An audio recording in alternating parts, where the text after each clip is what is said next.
সাহেব, বাড়ি নির্মাণের কাজ একদম কমপ্লিট। আমাদেরকে পেমেন্ট দিয়ে দেন, আমরা বাসায় চলে যাব।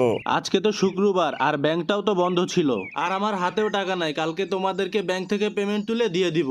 বাড়িটার একটা কাজ এখনো তো বাকি আছে, এই পুরা বাড়িটা রং করতে হবে। সাহেব, রং করতে বেশিক্ষণ সময় লাগবে না, ওইটা যে কোনো সময় করা যাবে। আপনার যে কালার রং পছন্দ ওইগুলা কালকে কিনে না রাখেন, আমরা কালকে এসে রং করে দিব। আচ্ছা ঠিক আছে, কালকে তাহলে আমি রং কিনাই না রাখবো। সাহেব, আপনার কাছে যদি 1000 খানেক টাকা থাকে তাহলে আমাদেরকে দিয়ে দিন। আমি এক জায়গা থেকে লোন তুলছিলাম, কালকে লোকটা বাসায় আসবে, তাকে টাকাটা দিয়ে দিতে হবে। আজকে সত্যি আমার কাছে কোনোই টাকা নাই। আমার কাছে টাকা থাকলে তোমরা চাওয়ার আগেই তোমাদেরকে দিয়ে দিতাম। আচ্ছা মালিক, না থাকলে আর কি, কালকে তাহলে আমরা আবার আসবো। একটু কষ্ট করে কালকে এসে কালকেই তোমাদের পেমেন্টটা দিয়ে দিব, কোনো চিন্তা করো না। আচ্ছা মালিক, তাহলে আমরা এখন যাই। আচ্ছা ঠিক আছে, যাও তাহলে। আজকে কাজ শেষ করতে করতে অনেক দেরি করে ফেলছি। বাড়িতে যাইতে রাত কয়টা বাজে আল্লাহই ভালো জানে। আজকে যদি মালিক টাকাটা দিত তাইলে অনেক বেশি উপকার হইতো।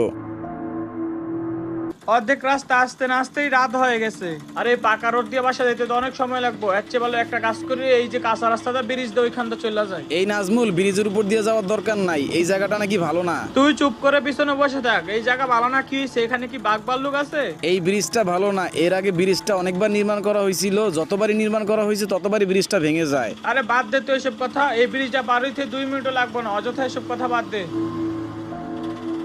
আরে সামনে এটা কি পরে আছে রাস্তায়? গাড়িটা থামাতো। দেখে তো মনে হইতাছে কেউ একজন শুয়ে রয়েছে। হ্যাঁ, তাই তো দেখতেছি। ও ভাই, কে আপনি? সাইড দেন, আমাদের একটু যেতে দেন। হরেন দিলাম, তারপরে লোকটা সরতেছে না। দাঁড়া, দেখতেছি। আরে ভাই, পাগল নাকি? ব্রিজের মাঝখানে কেউ এভাবে শুয়ে থাকে? না না না নাজমুল, এইটা তো মনে হচ্ছে কোনো একটা মানুষের মৃতদেহ।